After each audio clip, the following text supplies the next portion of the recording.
एक बार ऐसा हुआ कि एक आदमी बैठा बैठा कुछ खा रहा था, खाना खा रहा होगा। तो उसके पीछे उसका कुछ खाने का सामान रखा था। अब पीछे से कुत्ता आया और वो उठाकर ले गया और खा गया। अब ये आदमी उस कुत्ते को मारने के लिए या उसके मुंह से छुड़ाने के लिए उसके पीछे दौड़ लगाता है। तब तक दूसरा कुत्ता आता है और ये जो बाकी का बचा था उसको भी उठा ले जाता है। अब ऐसा अगर कोई वीडियो हो या कोई घटना हो तो आप क्या करेंगे? आप इसे देखकर हंस लेंगे और भूल जाएंगे। लेकिन इसमें से सीखने की बात क्या है? सीखने की बात यह है कि जो हो गया है, जो चला गया है, जो बीत चुका है, जो घटना घट चुकी है, आप उसे बदल नहीं सकते। पर आपने यदि उसे बदलने की कोशिश की, जो अतीत में हो चुका है, आपने अगर उससे ठीक करने की कोशिश की तो आप अपना वर्तमान भी गंवा देंगे। अतीत का यदि आपने पछतावा किया तो अतीत तो गया ही गया, आप अपने वर्तमान को भी गंवा देंगे।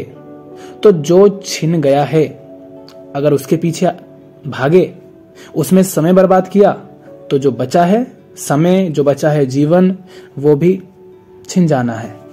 हम यही अपने जीवन में गलती करते हैं। हम कहते हैं काश तब ना गलती की होती, अरे मेरे साथ ऐसा हुआ, अरे मेरे साथ बुरा हुआ। जो हुआ हो गया, आज देखो आज क्या कर रहे हो, अभी जो समय बचा है जीवन का उसको कैसे जीना है, इस पर हमारा ध्यान होना चाहिए। नहीं तो उस व्यक्ति की भांति जो रोटी छिन गई वो भी छिन जाएगी, जो बची है वो भी छिन जाएगी। अगली बात, हमारे संबंधों में समस्याएं क्यों आती है? क्योंकि जो व्यक्ति है जिससे हम संबंधित होते हैं, चाहे वो किसी व्यक्ति से हम संबंधित हो रहे हैं, चाहे कोई काम कर रहे हैं, चाहे किसी वस्तु से संबंधित हो रहे हैं, किसी से भी हम अपना संबंध बना रहे हैं, तो जिस व्यक्ति से हम संबंध बनाते हैं, हमें उस व्यक्ति से तो कोई मतलब होता नहीं है। हमें किससे मतलब होता है? हमें उस चीज से, उस वस्तु से मतलब होता है जो उस व्यक्ति के माध्यम से हमें मिल रही होती है। अगर वो व्यक्ति, उस व्यक्ति से हमें वो चीज मिलना बंद होगी तो हमारे संबंधों में फिर समस्याएं तो पैदा हो जाएंगी। क्योंकि हमें व्यक्ति से तो कोई मतलब था नहीं, उससे तो हमें प्रेम था नहीं, हमें तो उस चीज से मतलब था। हमारे संबंध का आधार प्रेम तो था नहीं, हमारे संबंध का आधार था वो चीज, वो वस्तु, वो चाहत, वो कामना की पूर्ति जो हमारी उस व्यक्ति के माध्यम से हो रही थी।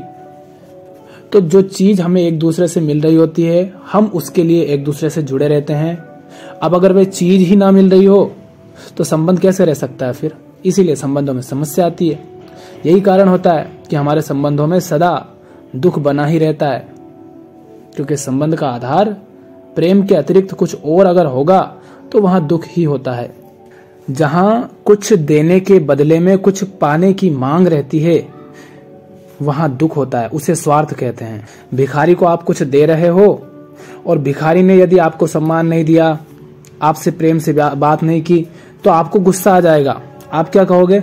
एक तो मैं उसको मदद कर रहा हूं, उसको खाने को दे रहा हूं, उसको पैसे दे रहा हूं, ऊपर से ये मुझे सम्मान भी नहीं कर रहा है। इसे कहते हैं स्वार्थ। आपने सम्मान पाने के लिए उसकी मदद की है, इसलिए मदद नहीं की क्योंकि उससे जरूरत थी। तो आपने निष्काम कर्म नहीं किया, आप तो सकाम कर्म कर रहे हैं जिसमें कामना है।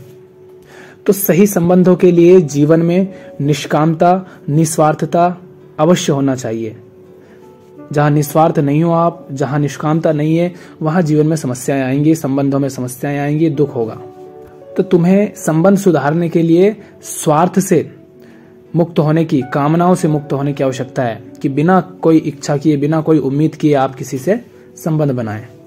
नहीं तो अक्सर लोग क्या कहते हैं, अच्छा तुम उनसे बहुत बोलते हो ना, देखना जब जरूरत लगेगी तब ये तुम्हारे काम नहीं आएंगे।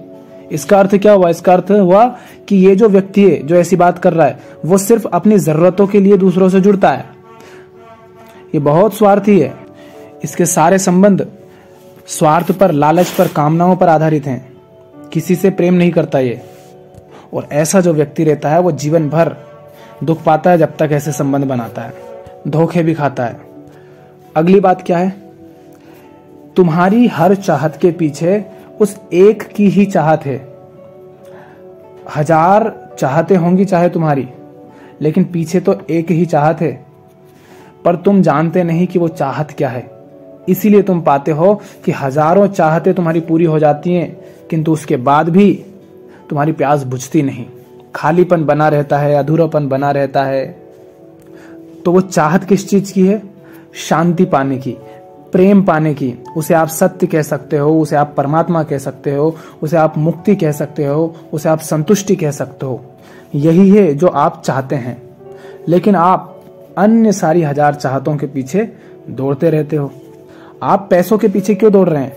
क्योंकि आप पैसों के माध्यम से शांति पाना चाहते हैं, संतुष्टि पाना चाहते हैं। आप किसी स्त्री या पुरुष के पीछे क्यों दौड़ रहे हो? क्योंकि आप उसके द्वारा शांति पाना चाहते हैं। आपको लगता है कि उसके पास जाओगे तो प्रेम मिल जाएगा, मुक्ति मिल जाएगी। आप भोजन क्यों करते हो? भोजन भी इसलिए करते हो कि भोजन करके शायद शांति मिल जाए, पर कुछ क्षण मिलता है संतुष्टि और वापस फिर शुरू हो जाती है। आप बैठे बैठे थक गए हो तो खड़े क्यों होते हो? खड़े होने के पीछे भी यही बात है कि आपको बैठे रहकर शांति नहीं मिली तो आप खड़े होना चाहते हैं, शायद खड़े होकर शांति मिल जाए। फिर खड़े हुए थक जाओगे तब कुछ और करोगे। तो इतना ध्यान रखें कि आप अगर एक उंगली भी हिला रहे हैं तो वो इसलिए क्योंकि आपको शांति की तलाश है, प्रेम की तलाश है, मुक्ति की तलाश है। अगली बात क्या है? अगली बात यह है कि जो व्यक्ति जितना अधिक भयभीत होता है, जो व्यक्ति जितना अधिक डरा हुआ रहता है, वह उतना ही अधिक हिंसक भी होता है। हम क्या सोचते हैं कि जो व्यक्ति जितनी ज्यादा हिंसा करता है, क्रूरता करता है, उसको उतना ही कम डर लगता होगा। ऐसा नहीं है। हम सोचते हैं कि जो जितना ज्यादा शोर मचाता है, जितना हिंसक होता है, उसको डर उतना कम लगता है। ये बिल्कुल गलत बात है। वो इतना डरा हुआ है कि उसे बार बार दिखाना पड़ रहा है हिंसा कर करके कि देखो मैं मुर्गे का गला काट सकता हूँ, मैं बकरे को काट सकता हूँ, मैं गाय को काट सकता हूँ, तुम्हें भी काट दूंगा। ये जो शोर मचाते हैं ना लोग, दिन में 4-5 बार इधर मस्जिद से आवाज आती है, वो चिल्लाते हैं, वो बंद होते हैं तो इधर मंदिरों के घंटे बजने लगते हैं। और एक ये क्या है, तुम्हें क्या लगता है कि ये डरे हुए नहीं है? ये सब एक दूसरे से डरे हुए हैं, इसीलिए इनको दिखाना पड़ रहा है कि देखो हम में भी ताकत है, हमारे पास भी ये है, हमारे पास भी वो है।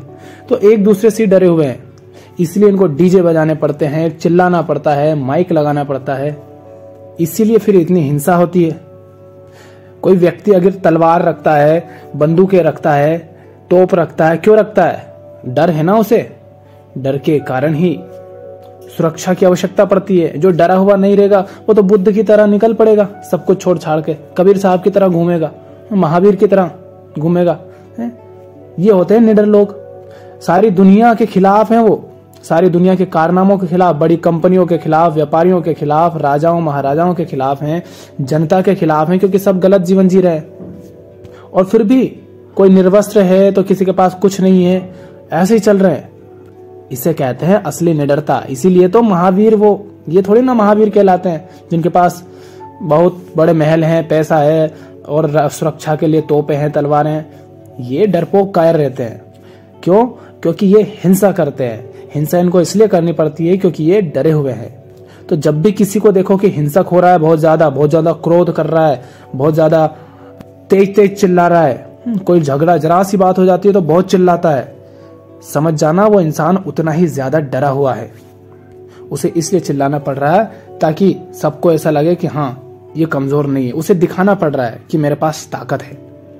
तो अपने आसपास जो कुछ भी देखो, शोरगुल देखो, किसी चीज का ज्यादा दिखावा देखो, किसी चीज का ज्यादा, जैसे मान लो लोग विवाह भी करते, बड़े बड़े करते हैं, ये लोग हैं बिल्कुल क्षुद्र, अपनी नजरों में गिरे हुए। तो जिस चीज को जितना ज्यादा फैला हुआ देखो, जिसका जितना ज्यादा बोलबाला देखो, समझ जाना वहां डर का ही काम चल रहा है। अब अपने जीवन में देखिए, अगली बात क्या है, ध्यान से अपने जीवन में देखिए। जिस भी चीज की आप रक्षा करते हैं, जिस भी चीज को आप बचाना चाहते हैं, उसकी देखभाल करते हैं, किसी भी रूप में, आप ये पाएंगे कि आप किसी ना किसी तरह से उस पर निर्भर हैं। आप उस पर निर्भर हैं, इसीलिए आप उसे बचाना चाहते हैं, उसकी सुरक्षा करते हैं। आप किसी पर आर्थिक रूप से निर्भर हो सकते हैं, किसी चीज पर मानसिक रूप से निर्भर हो सकते हैं, शारीरिक आवश्यकताओं की पूर्ति के लिए निर्भर हो सकते हैं। तो किसी भी रूप में आप निर्भर हो सकते हैं, लेकिन जिस पर आप निर्भर हैं उससे आपको कुछ ना कुछ तो जरूर मिल रहा है ना। तो इस निर्भरता से फिर क्या पैदा होता है? इस निर्भरता से भी भय का जन्म होता है। ये निर्भरता ही हमारे जीवन में भय का कारण है। आप अपने जीवन में देखेंगे तो हर तरह से कहीं ना कहीं किसी ना किसी चीज के लिए आप जिस भी चीज से जुड़े हो उस पर निर्भर हो। बहुत परेशान हो, दुखी हो तो थोड़ी देर खुश होने के लिए किसी चीज को पकड़ लिया, किसी व्यक्ति के साथ जुड़ गए, कुछ सोचने लग गए। तो हर चीज पर जिस पर भी आप निर्भर हो, फिर क्या करोगे? उसकी रक्षा करोगे कि वो कहीं छिन ना जाए तुमसे, कहीं वो टूट ना जाए, कहीं वो मिट ना जाए। तो उसके छिन जाने के कारण ही फिर भय पैदा होता है। तो हमारे जीवन में हम जितना भयभीत होते हैं, देखिए अपने जीवन में कि आप जो भयभीत होते हैं वो इसलिए होते हैं कि कुछ ना कुछ है जिस पर आप निर्भर हैं और उसके छिन जाने का, टूट जाने का, बिखर जाने का, मिट जाने का भय रहता है। जिस व्यक्ति की मृत्यु का आपको डर लगा रहता है, सोचिए ना आप क्यों डर लगता है। आप इसलिए नहीं कि आप उससे बहुत प्रेम करते हैं, इसलिए क्योंकि आपको उससे कुछ मिल रहा है, उसके साथ रहने से आपको कुछ मिल रहा है। आप अकेलापन नहीं मिलता, दूर हो जाता है आपका, आप अकेलापन महसूस नहीं करते, आपको मानसिक संतुष्टि मिलती है, या आर्थिक सहायता मिल जाती है, या शारीरिक आवश्यकता की पूर्ति हो जाती है। तो इसलिए आप उसके छिन जाने से डरते हैं। तो फिर डर का समाधान क्या है? इस निर्भरता को हटाया जाए, क्योंकि जिस पर आप निर्भर हैं उसे खोने से डरेंगे, उसे खोने से डरे तो उसको पकड़ पकड़ के रखना चाहोगे। और इंसान को यदि आप पकड़ पकड़ के रखोगे तो उसे बुरा लगेगा ना कि भाई तू मेरे ऊपर क्यों चढ़े जा रहा है। तो फिर लड़ाई झगड़े होंगे, संबंध बिगड़ेंगे तो दुख आएगा जीवन में। तो दुख से समाधान का उपाय क्या है? इस निर्भरता को ही हटा दिया जाए, यही तो जड़ है, काट दो इस जड़ को। अगली बात क्या है? अगली बात यह है कि जब आप उसे समझ लेते हैं, किसे? जो प्रेम नहीं है, जब आप उसे समझ लेते हैं जो प्रेम नहीं है, तब प्रेम का आगमन होता है। आसक्ति, मोह, निर्भरता, आवश्यकता, स्वार्थ, उम्मीदें, ये सब क्या है? इन पर जो संबंध टिके होते हैं उनमें प्रेम नहीं होता है। जहां स्वार्थ है वहां प्रेम कैसे हो सकता है? जहां निर्भरता है वहां प्रेम कैसे हो सकता है? जहां उम्मीदें लगा रखी तुमने अपने संबंधों में, वहां प्रेम कैसे हो सकता है? तो इन सब पर आधारित जो भी संबंध है उनमें प्रेम तो होगा नहीं। ये सब तो बल्कि प्रेम के मार्ग में बाधा होते हैं। तो जब आप अपने संबंधों में इन्हें समझ लेते हैं, किन्हें? इनको, स्वार्थ को, लालच को, निर्भरता को, आवश्यकता को, जब आप इन्हें समझ लेते हैं, अपने संबंधों में देख पाते हैं, इन्हें समझ पाते हैं, तो आप इनसे मुक्त हो जाते हैं। इनसे मुक्त होने के लिए इनको समझ लेना बहुत जरूरी है। जब इनको समझ जाओगे कि हाँ, जिस व्यक्ति से मैं जुड़ा हूं उससे मैं इसलिए जुड़ा हूं क्योंकि मेरे स्वार्थों की पूर्ति हो रही है। किसी से जुड़ा हूं क्यों? क्योंकि मुझे उससे मोह हो गया, उससे लगाव हो गया, सिर्फ इसलिए। जब आप ये जान जाते हो तो आप इनसे मुक्त भी हो जाते हो, क्योंकि आप नहीं चाहोगे ना भैया कि निर्भर रहकर मैं जीऊं, क्योंकि निर्भरता के कारण तो दुख पैदा हो रहा है। तो आप दुख झेलना नहीं चाहोगे, इसलिए निर्भरता आप हटा दोगे तो आप मुक्त हो जाओगे। और क्या होता है फिर? इनसे जब मुक्ति मिलती है तो इनसे मुक्ति क्या करती है? आपके मन को शांत कर देती है, सहज और सरल कर देती है। और इस तरह जब मन शांत रहता है तब प्रेम का आगमन होता है। और इस प्रेम के आगमन को ही, इस तरह के शांत मन को ही, इस तरह के सुलझे हुए मन को ही ध्यान कहा जाता है। मन का सुलझ जाना, शांत हो जाना ध्यान होता है। आपने देखा होगा शहरों में लोग अपने घरों के छत पर क्या करते हैं? गुलदस्ते, छोटे छोटे पौधे लगाते हैं। तो ये लोग जो घरों के छतों पर गमले में पौधे लगाते हैं, उनको दाना पानी देते हैं, उनकी सुरक्षा करते हैं, देखभाल करते हैं, बिल्कुल नियमित रूप से सब कुछ करते हैं।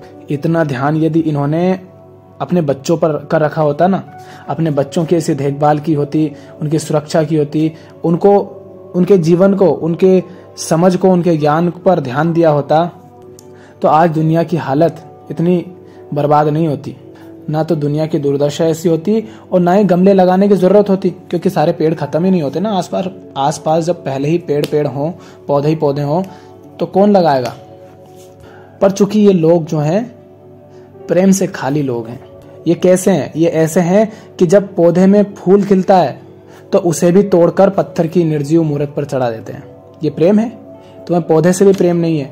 पौधे को भी तुमने इसलिए देखभाल की ताकि उससे जो फूल मिले उसको तोड़ करके तुम अपने स्वार्थों की मांग करने के लिए भगवान के पास चढ़ा दो कि भगवान मेरी मन्नत पूरी करना, मैं तुम्हें फूल चढ़ा रहा हूं या चढ़ा रही हूं। तो पौधे की भी देखभाल किस लिए की?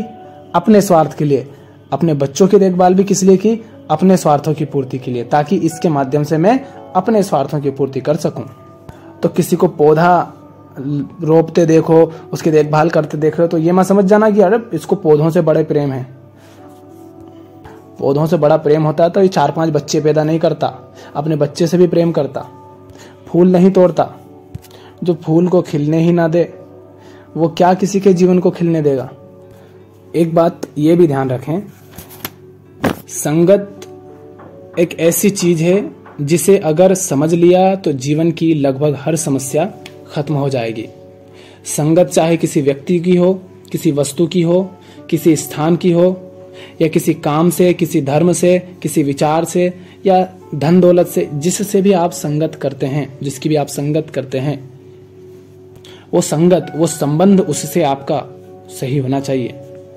जीवन में यदि संगत सही है तो जीवन की रंगत भी सही हो जाती है।